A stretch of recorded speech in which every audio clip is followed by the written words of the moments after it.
In this video, I'm going to show you some simple steps to repair common issues with your Toyota sewing machine.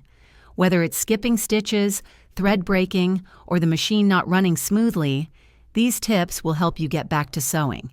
First, make sure your machine is properly threaded according to the manual. Incorrect threading is a common cause of problems.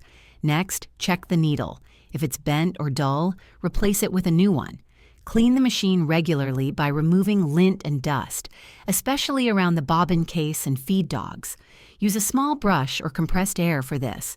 If the machine is making unusual noises or not running smoothly, oil the moving parts with sewing machine oil, but be careful to use only the recommended type.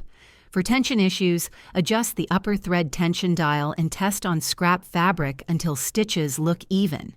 If problems continue, consult your user manual or contact a professional technician. If this video helped you repair your Toyota sewing machine, please like and subscribe for more helpful DIY tips. Thanks for watching.